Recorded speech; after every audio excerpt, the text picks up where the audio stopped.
Hey everyone. Hate making update videos that are not happy. This one's not happy. Yeah, people ask all the time how Kara is. I still talk to her constantly. We don't have phone calls anymore. She lost phone privileges. This is several weeks ago now. I'll tell you why. Um, yeah, it's not great. I mean, it never would be great. She's still in the federal penitentiary, right? Everything in there is terrible. But the administration and the staff there have really been making things deliberately awful. There are rumors. There's nothing that you can confirm, right? There's rumors that, like, oh yeah, her name actually floated up to some people inside the White House, like make an example out of this one. And she's, in general, has been made an example out of because she coordinated loads of the other dolls on the inside, like getting legal counsel, like getting their register numbers, getting word out to lawyers, hooking them up with lawyers, like any prisoner at all who is political in any way and who rocks the boat in any way, including just advocating for others, is going to get targeted. So, in general, the institution has leaned on her and just fucked with her a lot. The main thing, and this is where I'm actually going to ask for a lot of help, specifically out there, if you have expertise in this, please get in touch. The main thing is that she is not getting a lot of properly credited time. We're not going to get way into the arcana of like doing federal time. Bowden and others on their channel, like they can talk about this kind of shit if they want. But when you get sentenced to like a certain number of months or weeks or days, etc., you don't actually usually do that amount of time. There's all kind of weird. It's like buying a car. Like the sticker price of the car isn't really the price of the car. There's all kind of rebates and incentives and plans. So on the inside, there's all kind of credits for what's called good time and FSA for for Step Act. There's all these programs and other diversionary things you can take. It's why you might, if you have any loved ones who are incarcerated, hear about them being signed up for like a home ec class or a financial planning class, like all these things, which are great. Like we should be doing way more for people on the inside to give them life skills so that we're not just throwing them to the wolves when they exit the institution. But these classes are often, they're incentivized, right? Because you get credited time, not to mention good behavior time and a lot of other things, right? However, if you've ever had, I don't know, like college course credit that wasn't applied correctly and you had to deal with, it's not like high school, we have a guidance counselor.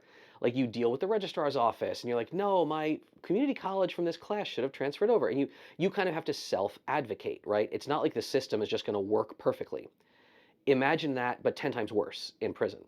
So Kara isn't getting loads of credited time. She's very familiar with the institutions. She has helped other people who she's done prison support for others in the past. She knows the system, right? She knows what she should be getting. But like you have a counselor person on the inside who's not really much of an ombudsman. They're just kind of there to limit liability in terms of the DOC, right? She can say till she's blue in the face, look, I've done these programs. I completed this. I passed that. I did this thing. Like, why is this not being reflected? Why is my release date on like the system? Like, why is it showing the last possible day in my sentence? None of this is right. What we really need, and her counsel, like again, the federal defender's office is great. They're actually pretty well trained in the Manhattan area where she was arrested, but they're not set up for like administrative minutia bullshit. That's not what they do. We really need someone who is an expert in like this is my call out to you all out there.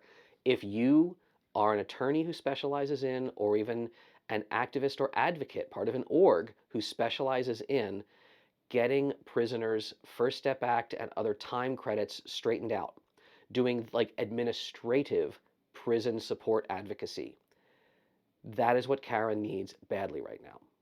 And the reason she needs it is because this targeted harassment has gotten way worse. So there was a day that she had like a tremor in her hand because again, Kara's got loads of medical problems. Like she's wheelchair bound. She's like you'll see she's doing amazing things. Like she has equipped you have to repair your wheelchair. Everything you have to do on the inside on your it's all DIY. Like she has done amazing stitching and made a bag for her possessions that she can sling on the back of her chair. I see it when we do video calls. We still have video calls occasionally. She's done cross stitching, like with just like, again, you can just find thread and yarn and take apart this thing and make. So she's done embroidery. Like, she's amazing. Everyone on the inside is amazing and innovative. But she had like a tremor in her hand because of her medical issues. And they said, "Oh, are you intoxicated right now? Are you on drugs?" She was given a full panel of drug tests, passed all of them, nothing showed up. And they said, they wrote it up as you are on drugs on an unknown substance. So she got a shot for that, which is an administrative write up. She gets in trouble for things like not reporting to certain appointments on time because, again, she's in a wheelchair and you're trying to navigate around the building. Sometimes one of the elevators in the elevator bank is down, and she's just like a huge queue of people. You're just stuck. You can't take the stairs if you're in a wheelchair. So some people who are not ambulatory just get late for everything all day. They get late for chow, late for pill line. You get written up for all that. So the administration is using every possible angle to make her life hard, up to and including fucking with her HRT. You might have gotten an update from me, or maybe I'm just remembering things I told to her personal friends directly. Like, there was a time they've stopped her meds. Like, her, because again, you only have one, you can't have a choice in doctors. And the new doctor she was like assigned, he was like, yeah, and he didn't come out and say, I don't believe in all this transgenderism, but he was like, yeah, I don't really see why we're doing this, and just stopped all her meds. And of course, the lawyers have to file motions and try to file paperwork, which anybody out there, any woman at all who's gone through like menopause, raw dogged without HRT, like being off in your endocrine system, and it's all genders can have endocrinological problems, right? Like if your endocrine system is fouled up, it doesn't matter who you are, it's going to play holy hell with your mood and your mental state, right? It's especially worse though for people being detransitioned, which she was for, like, can you say she really was, or can you just say they weren't giving the medicine? And then again, they like restarted it and all this complaining and fighting. Well, now instead of taking her off her meds, because their excuse was, oh, your estrogen levels are too high. Why is your E so, like, we got to taper that down? Which anybody who knows anything about this, you taper it down in stages. You don't just yank someone off meds.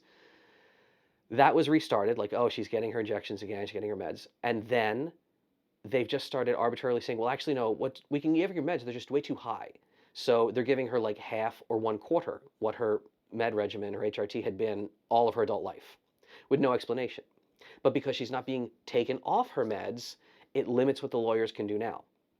So again, she's experiencing incredible mood swings, irritability, borderline like fugue state at times. She can't sleep. That was also nice. They moved her to a different unit for a while because they took off like the medical sheet from her records. Like, I don't know why you're in this wheelchair. You don't have any medical problems according to your records. They just lost the medical record. So she was moved to a room that didn't have a medical bed. Like, it was bunks, and she couldn't get in the bed. She fell multiple times trying to get in the bed they assigned her. So she wound up trying to sleep just in her wheelchair, which you can't, really do. So yeah, sleep, it's like sleep deprivation type torture by another name. Right now, she is in rough shape. Like, literally, she was confused and rolled her wheelchair into the wrong like room at one point. And she was like, "Oh, what? Is this my bunkie?" And she tried to like wake someone. She's like, "What? Where's my stuff?" And it was somebody else. It wasn't her normal bunkie. And they were like, why are you next to my bed? So they wrote that up as like a potential, like, are you harassing other women? Are the dangerous trans inmates actually dangerous, like President says? Again, they're trying to not only make her life hard, but as you've seen, this administration with all the recent shootings and stuff, they'll take any scrap of fake nothing to try to spin a narrative. We just have to get her out of there. And that doesn't mean magic wand, she can walk out the door, but it means if we can advocate, we can get someone who can professionally advocate for her about her credits and her time. It's the difference between her being released later this year or in like 2026. And it's just going to keep getting worse on the inside. She is currently, presently, not allowed phone calls because of administrative write-ups. She had video visits yanked. She maybe will get another one with me again. She's not getting her meds correctly. She's not getting so much. And just constantly just being, as all the other shit is misgendered, as they do for all the staff, all the tormenting and the taunting. The gloves are just off now in terms of everyone in the government. The administration from the top is giving everyone a license to harass and be awful. That's what's happening for not just her, like a lot of people who are gender nonconforming, who are housed in Carswell and elsewhere in the federal system. It's happening everywhere. I want to advocate for everyone everywhere. I don't have time in my day to do everything on every surface and every walk of life. I can tell you about Kara, and I can tell you this is something Kara needs. If if you are out there, if you're willing to be a magical angel savior, if you want to talk to us, please, deviant@deviating.net is my email. You know how to reach me. It's always, all my links and all the stuff are on the screen. And for those of you who aren't magical legal angels, but you just want to talk to Kara, again, her address for writing correspondence always down in the doobly-doo when I do a video about her. She's always happy to hear from you. If you want to include an email address, she can try to email you back through Core Links. You will have to look maybe in your spam file for a Core Links welcome sort of email that's like, oh yeah, this person in Federal Pen is trying to write to you. But she loves hearing from you, and all of you who constantly come up to me, whether I'm at conferences, I get emails, I talk to you in the airports and just out on the street. People, it's really wild. I was just in Texas and somebody wrote me a DM. They're like, are you at Terry Black's right now? Did I just see you getting like barbecue? Yeah, that was totally me. You can come say hi. But like people come up to me and one of the first words out of their mouth often is, how's Kara? And she thanks you all every time that happens. I pass word along every time, and she's grateful every time. I appreciate you, and so does she. The specific thing I need, well, I've said it repeatedly, and if you might be that person, please get in touch. I'll pass word along. That's the update. I wish I had a better one. That's where we are right now, man. And yeah, the entire system sucks, top to bottom. Everyone's in the fight. Trans rights are continually under attack, more so in prison than elsewhere. But yeah, they will, as the T-shirt says on Wesley's famous T-shirt, like, you will have to go through me. I might as well get my own shirt like that too. Maybe with something more emphatic on it in the design. We'll see. Maybe Yeezy will make me one of those American Years of Lead for your good shirts. Maybe you'll see a new shirt that we can design. Yeah, you will have to go through me, and I'm asking if I can have you backing me up and more people backing you up and everyone backing each other up, because that is how we get through this. We get through this together. That's my spiel. That's my update. Let me know how you're doing. Let me know what your thoughts are on anybody in your life and how you're handling, how you're holding up. I'm not holding up great. A lot of things going on in my life though. This is just the cherry on top of the shit sundae. Thanks for listening to me talk about all this. Thanks for thinking about Kara. Thanks for thinking about me. Yeah, wherever you are, whatever you're doing, inside the walls or out, got your back. We got each other. Stay safe out there.